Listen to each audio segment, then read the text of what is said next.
Welcome to r/EntitledParents, where this crazy entitled mum sadly manipulates her autistic son for years. Mother emotionally and intellectually manipulates son for years, turns psychotic when she realizes that her throwing the kid out after an argument dooms the entire rest of the family. Hi, I'm Krur. I am the 27-year-old lad of this story. I'm considered a high-functioning autistic individual, officially disabled by government standards. My mother, for a long time, but especially these past 4 years, has been taking in and managing my checks from the government to keep the household afloat, making use of everything but $100 of it, which often got absorbed in moments of crisis as well, since I didn't spend much. And while doing so, was sowing seeds of doubt and fear into my mind about ever learning to live on my own, stating that I was very far from ever reaching that. I myself didn't really try to struggle or push my way out, even when I turned 18. She offered to sign me up as a dependent, but I thankfully declined. I decided for the good of the family to keep working with them. That changed about 4 years ago. 4 years ago, my developmentally held back brain decided to say, oh, now it's time to teenager. And I suddenly craved independence, looking every which way for a way to flee gracefully. Every time though, there was some unfortunate situation or action that meant that if I left with my 2 incomes, my mother became my PSW, my carer, which in of its own has its own irony later on, the family would fall apart and I'd be dooming all the animals, some of which were never listed on our lease at the time and were hidden every inspection. Now, what happens when you cage a teenager that so desperately wants to be their own thing? They get rebellious. 3 years ago, I got a therapist through my state insurance program, and after venting all the hoops my mum was making me jump through, and all the work that was piled on me due to mother's bum knee, and the stupid high expectations of me that would always end up creating screaming matches to her over those 3 years, she finally said to me, as of roughly a week ago from this post, that literally sounds like an abuse case. I initially dismissed that and said, I'll keep it in mind, as we ended our therapy call that day. Only to then immediately after get chewed out for jumping on a request my mum made earlier in the day, as she'd requested research for something that would make another lengthy story. But regardless, she basically chewed me out for hounding her in an ill mental state due to the current situation, despite telling me 5 minutes prior to do the research for her. That's when I went back to my room and texted my therapist to start filling out the paperwork. 1 day later, Mum and I get into another spat, this time about the dishes, which were my daily chore. Sure, it was assigned to me, but my drive to do stuff for her was dead by that point, when my effort could be shot down on a whim, even though it was ordered. The argument is hazy in my head for many a reason, but the main one is, Mum went feral the moment I snarked like a teen would. She slammed her way into my room to start grabbing stuff and hucking it on the lawn, screaming for me to get out, breaking one of my monitors in the process. Dad stepped in and told her that since I was over 18 and on the lease, that I was legally given 30 days notice, which is when she stopped, turned to me and said, well then, I'm gonna make those next 30 days hell for you, and walked to her room. Dad let me get the few things she did chuck on the lawn back inside at that point, and I sat down at my chair. Then it dawned on me. She played herself. For years, she said that if I went away, she would have to get rid of everything, and I mean everything. It was all propped up by my SSI and the income that she got, being my personal support worker.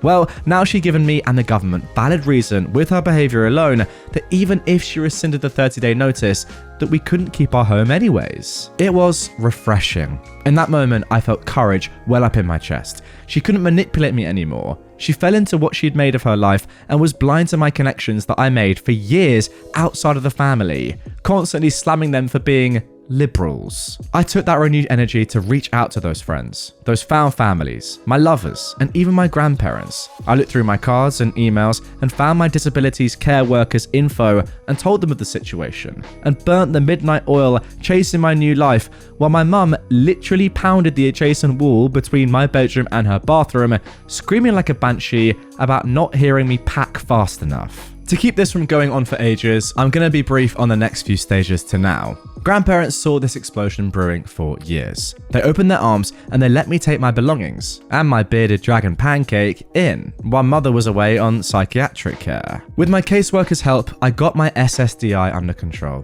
I got guidance on what steps to take next, and they're doing research for intermediary places after my grandparents.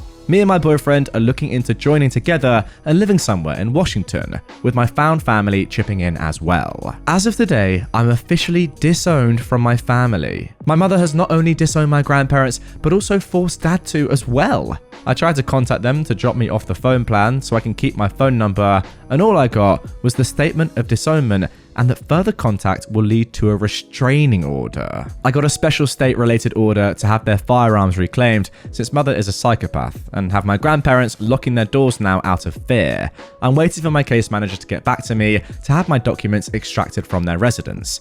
And basically, all I gotta do is play the waiting game, watching my parents burn because mum pushed all their connections away. Even my brother, who's stoic as all hell, and he showed that he was ready to fly too. So the main thing to take away from this is, learn to value yourself and judge the words of those even closest to you, for you never know if you're just a pay pig to your own mother. And there we go, just when you thought that being autistic was probably hard enough, oh wait, my entitled mum is stealing all of my money as well. Really? Is that the level that we've got to on this subreddit? Mental. All I will say to OP is take pleasure in the fact that you now know that your mum is completely screwed without you. You've done this. You're more competent, I would say, than she is. And maybe, well, definitely more competent than she's made you think you are. I reckon that you'll be absolutely fine on your ones. And at least now, yeah, it's a shame you didn't move earlier, but at least now you're in the process of doing it. You're filling out the paperwork. You're on your way to full freedom from this absolute witch who, let's be completely frank, was stealing from an autistic child. That is mental. Can I also say, by the way, it's elite that you have another family, like you have other people in your life that can fill, I was gonna say fill the void. There is no void. Like your mum not being there is not leaving anything, wanting. You just want to get rid of her. All I'm saying is, it's good that you have that support network. That same support network that your mother could never provide for you.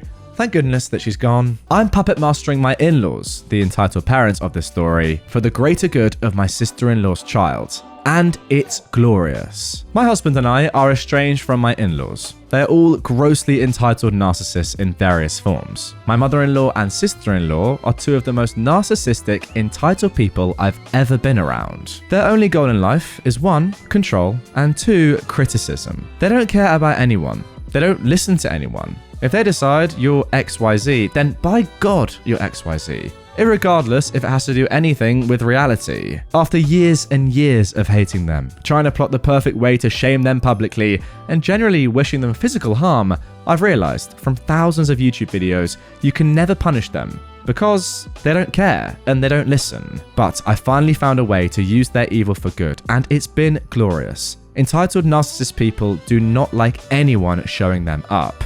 It just so happens that my sister-in-law's child, my niece, nephew, needs help in this economy. Unlike my mother-in-law and sister-in-law, I feel the older generation has an obligation to help the younger generation. My sister-in-law's child has many children. My sister-in-law stole her child's home and got it foreclosed on with fake documents, on top of physical and verbal abuse towards her child. They are really god-awful people. After years and years of watching various Here's How Narcissists Work on YouTube, I've realized you can never get even with these people. You can't punish them. Go back to the 2 points above. They don't care and they don't listen. Entitled people don't like to lose. They're so entitled, they will shoot themselves in the foot to be the winner. For the past 2 years, I've figured out a solution to force them to behave and compete. I first told my sister-in-law's child and my significant other that they hold all the cards as they have the children. No more miserable holidays at my mother-in-law's and sister-in-law's house. My mother-in-law and sister-in-law now have to go to my sister-in-law's child's house now. And like the entitled people they are, they will not miss Hallmark Christmas. TM. They are also not in control of that house, and my sister-in-law's child is amused, watching them being polite for a change. I've gifted my sister-in-law's child money to make rent, major appliances, and I do a monthly Sam's order for basics and a $50 tip for whatever else they'd like. I do this because I love my niece-nephew and their family. My bonus is screwing with my mother-in-law and sister-in-law, and both have stepped up to the plate. I bought my sister-in-law's child a banging, expensive Bluetooth appliance set. My mother-in-law and sister-in-law went out and then bought a matching set for their house, and then gifted my sister-in-law's child a refrigerator. Christmas was coming, and in anticipation of my gift, they gifted my sister-in-law's child a very nice stove too. So, my sister-in-law stole her child's house. She's committed many bad acts against her child. Her mother was involved every step of the way, screwing over her grandchild. But now I make sure that my niece-nephew is taken care of in this economy. My mother-in-law and sister-in-law do not like that because it makes them look bad. But I love making them look bad because my niece-nephew wins every time, as I'm not allowed to look better than them. Now this is just genius. It is absolutely brilliant because you know this exact sort of person. There must be one in your life right now. Me? Yes, you. Someone that just has to compete on everything. Oh, you're getting my child or any child an amazing Lego set that costs $150. Well, I'm going to get them one that costs $250. Just because that is how narcissists are. We all know one. It's pretty sad, but as we've seen in this story, if you can manipulate them and just plug in to their insecurities as someone that has to be the best, then you can get great results for said child. I mean, what's better than a $150 Lego set on its own, a $150 Lego set and a $250 Lego set? Brilliant scenes. Well done, OP, for being sensible about this. You could have gone about this in the wrong way and said, why have you always got to be the best? Why have you got to do these things? But no. Ultimately, you've completely, as you said in the title, puppet mastered the entire thing and got great results for your niece-nephew. Entitled Mum wanted my baby to trap her boyfriend. I've been sitting on this one for a while, and it was the tipping point that led to me going no contact with my entitled mum. A few years ago, after dropping out of college and having to move back in with my entitled mum, financial reasons stemming from my mother, I found out I was pregnant. 5 months pregnant, 19 and single. Scary, right? So I went to my mother and told her because I didn't really know what else to do. The first thing out of her mouth, verbatim, was, "Oh, this is perfect. Can I have it?" Obviously, I thought I heard her wrong or that she was just screwing with me because, what? But no, I'd heard her perfectly. She went on about how she thought her new boyfriend was going to break up with her and that since he was a widow, his wife and child had died in childbirth, he wouldn't leave her if she got pregnant. On the spot, she pitched this elaborately stupid plan of us hiding my pregnancy and then passing my baby off as her own, as if we didn't live in the same city as all our family. Basically, I told her she was crazy, and we went back and forth for a bit before she threw a full-blown tantrum, screaming about how ungrateful I was and why couldn't I just do this one thing for me? And she stormed off and locked herself in her room, where she promptly went on her phone and aired out my entire situation on Facebook. Well, within the hour, both sides of my family knew. My father, equally an entitled jerk but separated from my mother, showed up with his girlfriend at my door and informed me that they'd already set up an appointment for the following week with a local adoption agency, and that they knew I'd do the right thing, which I did by packing my stuff and couch hopping with friends for a bit until I got on my feet. This honestly wasn't the worst thing my entitled mum has ever done to me, but it was definitely the turning point to realizing I didn't want or trust her around myself or my child. Anyway, I haven't really talked to or seen either of my parents since, and now I have a charming 3-year-old boy and a lovely fiance, so life is much better. That is amazing to hear. Right, okay, fine. Is this the most stupid one so far? Oh, this is perfect. Can I have your baby? How about no, but for $1 million, yes. Now that didn't actually come into part of this story, but my question to you, OP, is for $1 million, would you have sold your baby? That has got to be tempting. I know I'd be tempted. In all seriousness, this is a weird story. I don't really know what your mum was actually thinking of this entire time. Do they want you to give your baby up so they could adopt it? I don't really understand what's going on. Like, both your parents are just mental. And overall, it's just great that you got out of there. As you can tell, I'm still quite confused. This honestly wasn't the worst thing my entitled mum has ever done to me. Right, so what's she done then? Apart from trying to steal your baby. Things are worse than that? I don't even want to know. I'm joking. I do. Make another post, please, OP. Let's carry on. Leaving a 2- and 4-year-old with a random woman, me, and her toddler. So, this just happened, and I'm so angry. This week has been rough. My toddler is going through some rebellious phase. My husband was away all week with our car, and my mother-in-law, who babysits for us, is on vacation. I am a work-from-home mum, and there were some emergencies at work. Let's just say that I am exhausted. So today, I took my daughter outside for a long walk with the stroller and decided to grab lunch at a local food court. As I get our things, she's being really fussy, but I managed to calm her down. A dad with 2 small kids sits next to us and places his kids on high chairs, almost bar stool height. Not children's high chairs, but regular adult ones, without straps or even a back. He strikes up a short conversation with me, as our daughters are similar ages, and then when I'm trying to feed my kid, I hear him say, "So guys, you look after each other and the bags, the nice lady's here, I'll go grab a coffee." And before I say anything, he's gone. I was surprised, like very surprised, but alright, I can understand a fellow parent being tired and needing a coffee. I bet he'll be back in a minute, right? Nope. 15 minutes later, my meal is completely untouched as I try to keep my toddler sitting while persuading two kids that I've never seen before to not jump down from their bar stools. The older one was nice and wanted to chat, but also tried to jump down and go and look for his father multiple times. The younger one is just a toddler herself and is afraid of the height. So every time I turn around to my daughter, she goes to jump down on the hard floor. I'm losing it. This is not what I need today. Another 15 minutes later, so half an hour in total, the dad finally comes back with a Starbucks cup. The Starbucks is not even in the food court, it's on the other side of the mall.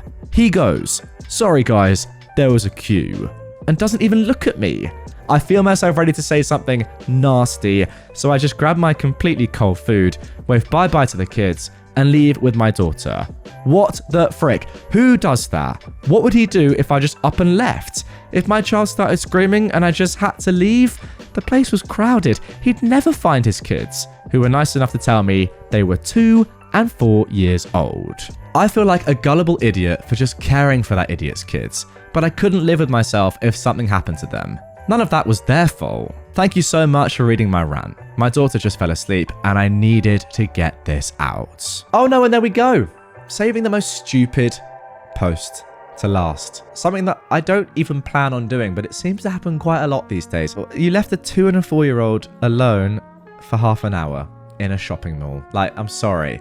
It's a weird thing to say, but at that point they deserved to be kidnapped. Not the children. They don't deserve that. They're obviously nice people and will grow up to be phenomenal humans that contribute to society very well, I am sure. What I mean by that is this dad does not deserve to have children. Like, this is not a carer, this is not a guardian, this is not a parent.